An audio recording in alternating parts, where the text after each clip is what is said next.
Yes, consciousness has been $1 million question for a long time. Hi, my name is Subramaniam Evaturi, and today I'm going to talk about consciousness. I'll try to give a background of where science is, or what science is thinking about consciousness, and also talk about the spiritual side and of where what is the mysticism or what is spirituality has said about consciousness. On the science part, I'm heavily influenced by about 3 to 4 people: Dr. Bernardo Kastrup, Dr. Donald Hoffman, Dr. John Hagelin, primarily these three gentlemen whom I consider as doing tremendous work. In my opinion, Dr. Bernardo Kastrup is the rock star of consciousness. So, a kind of a precipitate of these three gentlemen's my understanding is what I'm trying to put in thing. On the spiritual side, it is essentially Meher Baba and his work on consciousness, which got reflected in the book God Speaks. In my opinion, God Speaks is perhaps the most comprehensive treatise on consciousness.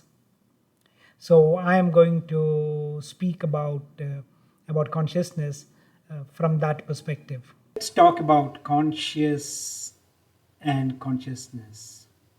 Is there a difference between that being conscious of something, and consciousness? As we go through this talk, I think hopefully that some more deeper understanding will evolve as we go on. Who is conscious? Think about it. When I look at a tree, an image of the tree, I see the image of the tree, and I'm also conscious that I'm seeing the image of a tree. This aspect of consciousness in everything, whatever we're doing, we can be conscious. We can be aware of that consciousness whenever we choose to be. But it's always there. That awareness of that consciousness is always there with us. Think about this. Where is this coming from? Who has it? Well, it's known that all human beings have it. There is not enough evidence to say whether animals have it. There is some view that higher order animals may have some light consciousness, or like being aware of consciousness. Let me rephrase that. But for human beings, certainly, we all have it. Where did this come from? In the old days, it was thought to be in the brain. The brain is making it up. But then as science developed the ability to map the brain and see the parts being lit up when a certain activity happens, could be detected and could be mapped. So for most of the things that there is a brain activity. But for consciousness, for example, let me give an example. The smelling freshly baked bread or cake, smelling a rose, the joy of seeing a great scenery or a painting, drinking coffee, eating chocolate, falling in love, seeing a child, laughing, all these kind of things have no link to the brain activity. So science got thinking about, if it is not linked to the brain activity, where is this coming from? It's obviously coming from somewhere outside the human brain. Very intriguing, but yes. In this video, unlike my other videos, I'm actually bringing the science part to the front to give a view of what science is thinking about the space, and then go to the spiritual part. If you do not have interest in science, then go into the description. It will tell you where the spiritual part begins, but I would urge you to stay in and just hear it out. Let's talk about how science is viewing consciousness. It's broadly three classifications, if you like. One is materialism. If you are my vintage, you probably would have studied, probably even later in life as well, I guess, that matter is fundamental and everything is made up of matter. Mm. And this belief was there for a long, long time that everything, including consciousness, is all part of matter. But I guess somewhere around mid 80s, I think science was coming to a reasonably strong conclusion that space time is not fundamental and hence matter is not fundamental.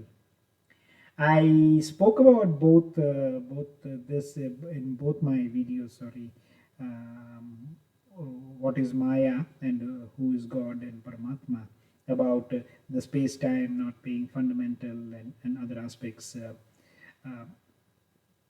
so, if matter is not fundamental, then comes the question: what is?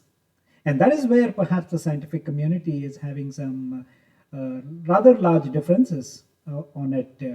Well, a lot of people think that it is consciousness is fundamental, but then not everybody is kind of agreeing to go fully on that direction and back it. They're saying let's try and evolve something in between, maybe, and then maybe eventually go towards that side. But we don't want to take that extreme step. So that was that's one view. The other one is panpsychism. This is interesting. Just as we say electron has a mass, a charge, a spin, I think, and other properties, characteristics. It is also said that electrons also have consciousness. So, in that sense, everything in the universe at the electronic level all have consciousness, and this is panpsychism. And this had a lot of weightage in the past, and I think the way I see it, that again this is getting back into vogue or getting back onto the front burner. People are taking a closer look at it. But the one that a lot of serious scientific community backing is idealism, which actually says that consciousness is primary and matter and everything inside is secondary. And this view, there is a serious backing, a serious following on this. So as the scientific community began examining from these lines, eventually the question came up: are what we seeing the universe and what the universe made up of, is it the same? Are we seeing as it is, or is there something else that we are seeing, or something else that is being made up somewhere in the faculty of the mind? I'm leaning on Donald Hoffman and Bernardo Castro to give two of the fantastic examples that they both give. And I'm going to give those two examples, which will give us a fairly decent perspective of what we are seeing the universe as. Now, Donald Hoffman gives this example quite often about the universe presents itself just as the desktop or the windows on our laptop screen or our mobile screen presents itself. We see a file on the desktop, which is a nice blue folder, but that has got nothing to do with the file actually looks. If you go down and peel that onion and go deeper, it's a whole bunch of circuits and transistors and a whole lot of other things that comes in. And what we are seeing is a highly abstractive layer, which is provided at the top is a nice blue dot or a blue folder, which is telling us about the file. But in reality, that is not at all the way the file looks like. And that is the way the universe presents itself, as a desktop, commonly used by Donald Hoffman. Bernardo Castro gives this example. Imagine a pilot flying in a severe thunderstorm. There is a massive winds, thunder, lightning, all kinds of things going on outside the plane. But what does the pilot see? He has a cockpit. He has a cockpit telling him which side the wind is coming in, where the danger is, what he has to do. The entire outside picture of reality is shown to him on a dashboard, which he called it as the dashboard of dials. But the reality is nothing like what he sees on his dashboard to help him to fly, make all the decisions, and land safely. That dashboard that he sees has got nothing to do with how reality is outside. Dashboard is presenting itself to him in a way that it can help him. Last example. You see somebody, or you see your own self with a teardrop, with tears in your eyes. You look at yourself in the mirror. But what you just see is a few drops of water, perhaps on your cheeks or on your eyes. But the reality is a massive emotional trauma of unhappiness and a whole lot of things that one is going through inside. But what it presents itself is as tears. So this is what the conclusion between is that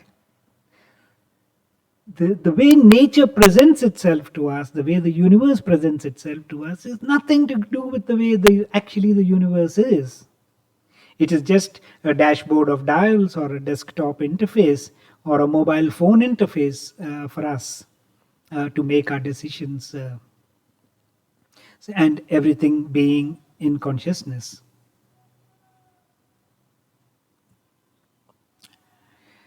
Well, you might be wondering while I'm talking about consciousness and all that, where did the Darwin theory come in? And when I talk about the future slides, it might come into perspective for you. But let me just talk about it. It's perhaps one of the greatest scientific theories, the Darwin theory of evolution and natural selection. I don't think it's much debated against at all, largely, and put up by Charles Darwin somewhere in the 1800s. And what it says is, I guess the picture tells us everything. That the earth is connected and related to each other. All life is connected. So the left hand corner of whatever that species is, and to the right hand man, they're all connected. And the diversity of life came because of the modifications in population and driven by natural selection, which is really about survival of the fittest, selfish gene, all that has created this natural evolution. So, sum and substance, what Darwin says is really all the species, none of them are created independently, right up to the human beings. We all have one common ancestor. And I will, as I talk more on that evolution of consciousness and how it has evolved, the Darwin theory will perhaps will click into place for you. So this is up to now about the way science has been thinking about that whole consciousness and reality and its nature, and consciousness and its role in reality. Now let us talk about the spiritual side and try and see where the intersections are, if any. The spiritual part from now on, what I am going to be talking is pretty much completely from my understanding of my study of Meher Baba's literature, with a key focus on the book God Speaks, where God Speaks is almost the entire book is on consciousness and the evolution of consciousness. Talks about the state of the consciousness pre-Big Bang, that is T minus 1, T being Big Bang, and T0 at that state of Big Bang, and T plus 1, so post-Big Bang, how that consciousness has evolved from T minus 1 to T plus infinity, if you like, that whole journey. And all this has a purpose. And what is that purpose of this entire journey? Let's go forward on that. Before creation began, I mean, before the Big Bang, if you like, um, God was said to be in a state of Paratpara Parabrahma, where God is in the ease state and he is not conscious of his infinite eternal existence, nor of his infinite nature. Once again, sorry for using the word he to that state of God. But then what happened when God was in that state of Paratpar Parabrahma, the original whim or the first question of who am I, stirred in this infinite ocean. And this is called the original whim. And when an original whim happened, or the first urge also, the first impression or the first samskara got created in that ocean. I'm just reminded of something that I read several years ago. I can't remember where, but this is an interesting example. I believe in one of the top universities, which was doing tremendous amount of work in the space of Big Bang and post that, had a board which said, if you want to know anything post Big Bang, turn right. And on the right side was the huge university campus with all their work and stuff like that. And if you want to know anything before that, turn left, and there was a church. So basically, the general view was that anything that you want to know before what happened or at Big Bang is really the domain or the purview of the church and the temples and religion. And post that, science came in. But here is something that is trying to give a comprehensive answer to that entire journey. So when what happened when that first impression or the first samskara got created, the infinite soul for the first time has experienced what is called as the most gross impression. And then this impression made the soul experience a contrary to its own identity. Its own identity at that point was of itself being infinite, impressionless, and unconscious state. And from that state, it experienced a contrary to that identity. And what is that contrary? It is the experiencing itself from that infinite state to the one being of the most finite. So, and this caused the first consciousness in the soul. And if the soul is conscious of impressions or the samskaras, then the soul must necessarily experience these impressions. And in order to experience these impressions, the consciousness of the soul must experience them through a proper media. And the proper media being all the forms of creation. And let me just talk about that. So let us understand clearly how the consciousness gained by the soul develops through the process of evolution. Let us examine that state of consciousness where the consciousness of the soul attaches itself with the first, most finite, most gross medium, and that is of the stone. Actually, before the stone, there are states of subsubtle gases, but the stone is the first physical form. On taking on once the soul is associated with the stone, it goes on and it goes on for a long periods of time, perhaps millions, if not billions of years, goes on, while the consciousness of the soul attaches itself with various species within the stone form, completely, all the species of the stone form. Eventually, till all the species are done, and then the consciousness of the soul moves forward.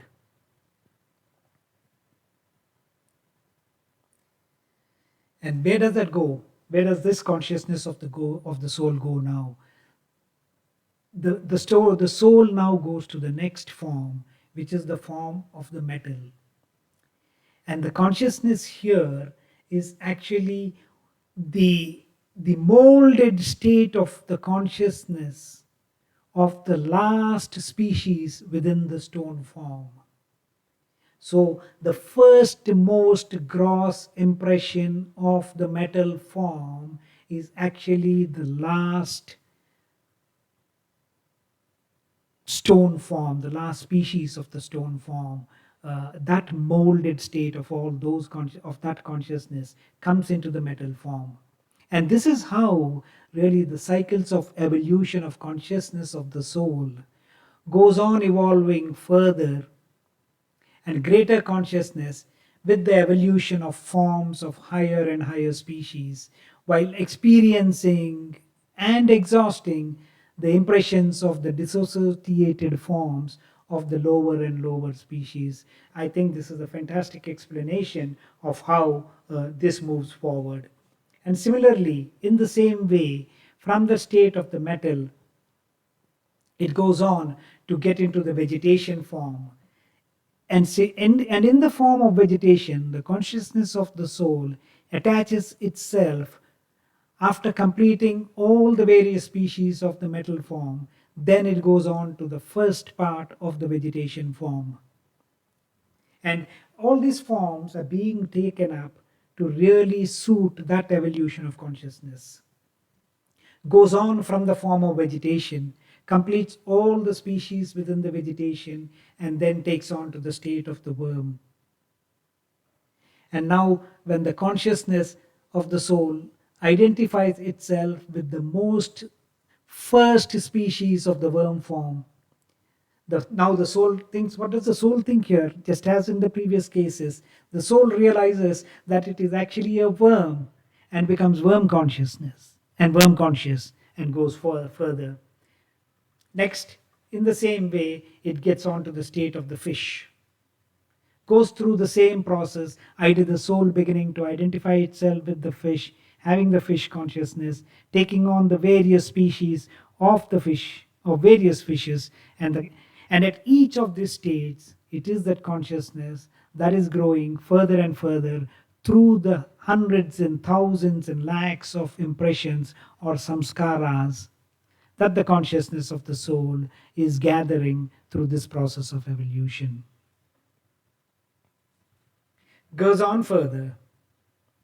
From the fish form, it takes up the first form of the bird, of the first species of the bird. The bird is the form and the species within that bird, and goes through all the various species of the birds. The consciousness increases, the samskaras increase, the consciousness increases, the soul attaches itself to the various bird forms until it eventually gets to the animal form.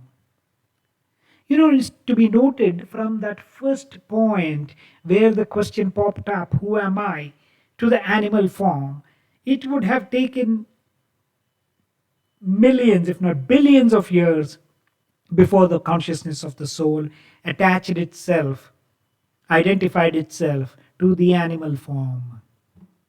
And once it comes on to the animal form, the same process continues. The same process continues till all the species within the animal forms are exhausted. And then the soul takes on to the state of a human being, of the various human beings.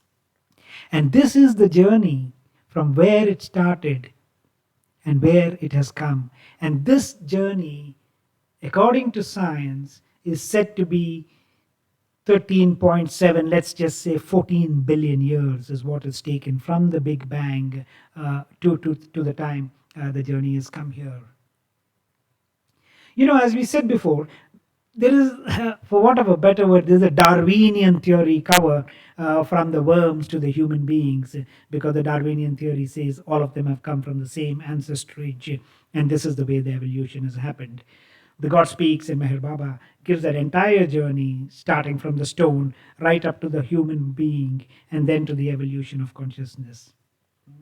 But very important, is to note that it is the consciousness that has driven this entire evolution, and that is the main cause, and everything is within that consciousness that the species in all the various forms got created. Let me just try and put this very quickly into a small time scale, popularly done by Carl Sagan, where the whole 14 billion years got compressed into a 1 year, just to show the perspective of how much time some of these species have taken. Let's say the Big Bang started on January 1st. And and the year ends on December 31st. If you look, the oldest rock happened on October 2nd, January 1st being where the Big Bang started. October 2nd, almost two-thirds of the year is over before the first rock happened. The solar system happened slightly before that, in September, but October is when the first rock has happened. You needed to come till December before the first worm happened. That is in the last month of the year, the first worm has happened. And December 27th, 3 days before the new year, 3 days before the first birds have happened on December 27th. And guess when human beings came in? They came in on December 31st night at 10:30 p.m. 1.5 hours before the time is up, before we are now here. And that is the amount of time this evolution has taken from the question of who am I and then the consciousness to grow. So finally, now that soul has come into the state of human being. Directly and indirectly, these associations, all these associations and dissociations of the consciousness of the soul, are actually absolutely essential to keep that wheel of evolution of consciousness revolving. All these evolutions of the gross forms, is but a byproduct of that universal factory of evolution of consciousness. And now what happens after the souls come into the state of human being? Here, the consciousness is full and complete. There is no more newer forms or possible to be taken. The human soul now is fully associated. It's got a fully developed gross body. It's got a fully developed mental body, subtle body. It's got a fully developed mental body, a fully developed intellect in the part of the mental body, ability to make decisions. And in this state, there is no more further increase or growth of consciousness. So now what the soul goes through is what is known as the reincarnations. Hundreds and thousands of reincarnations. At the first soul of the human being, the soul is gathered all those impressions of the evolution of consciousness when it started with the stone form and came on right up to the last form, animal form. That molded set of samskaras or impressions, the soul is picked up when it came on to the human form. And now it needs to shed all these impressions before it gets into its final state of the goal of the answer that it needs. So, and that happens, of the shedding happens, is through the process of reincarnation.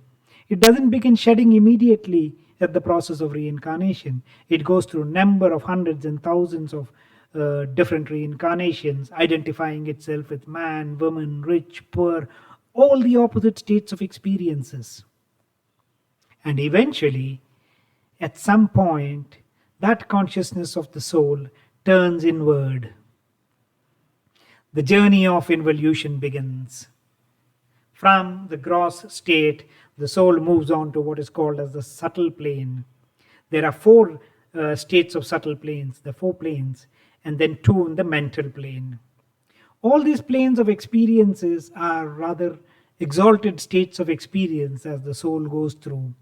But important to note that all these are still in that avenue of Maya, in that avenue of illusion. These are not really yet. So the soul goes through all these six, it's actually 7 planes of consciousness, and I will tell you what that means in a second. Just to note that up to the human form, it is actually that evolution of consciousness up to the human form is actually involuntary. It happens. The consciousness grows, picks up, goes on to the next species, drops the species, goes on to the form, and that's an involuntary process. But from the human stage, the spiritual progress of man in the reincarnation stage is actually significantly voluntary.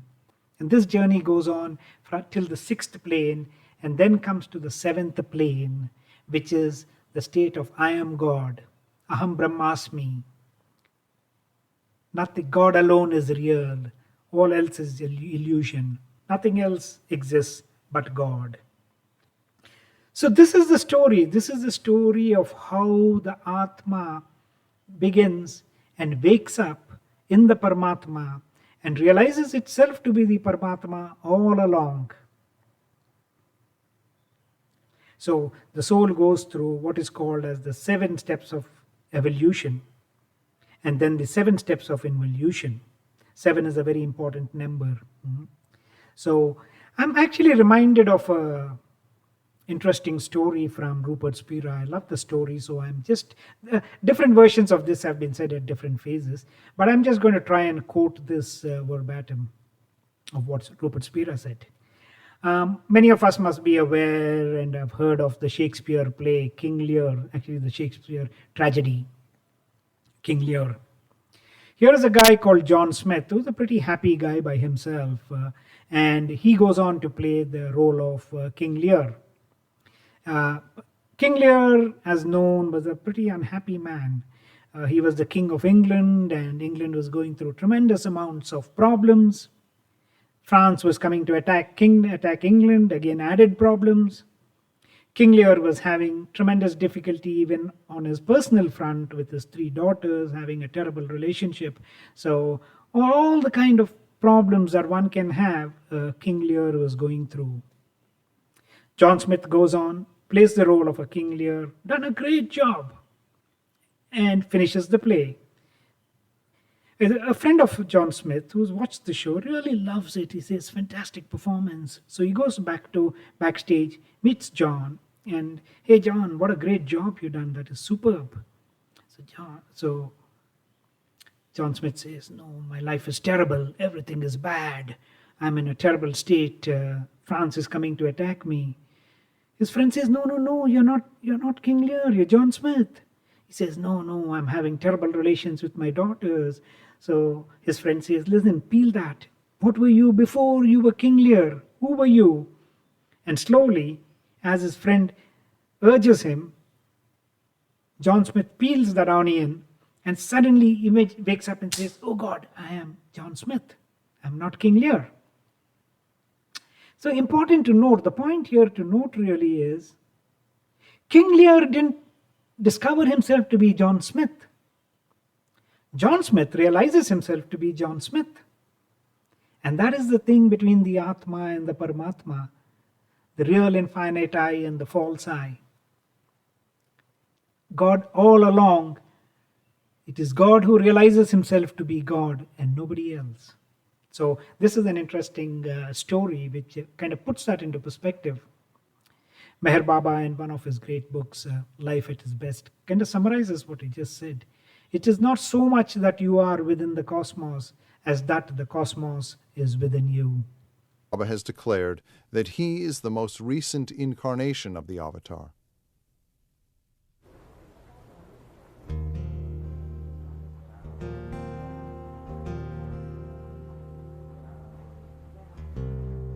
The Avatar is infinitely capable of giving a universal push in consciousness to all things, all creatures, and to all mankind.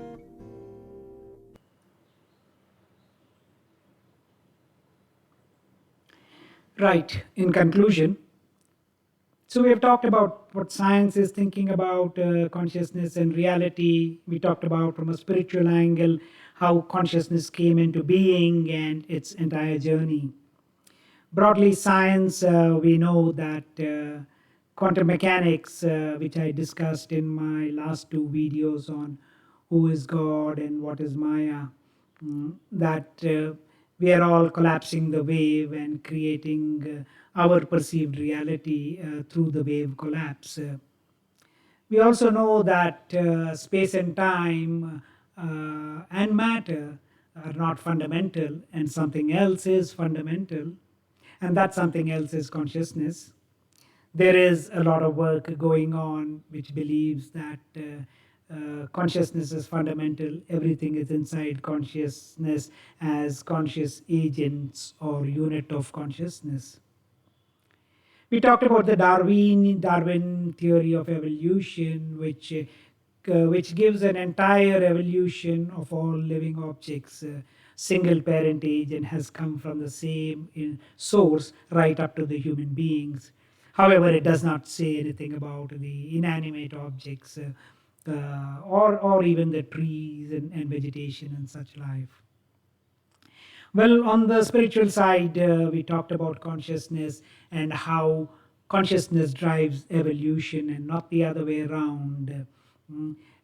Consciousness began with the first whim or thought of who am I, and created the first samskara or impression.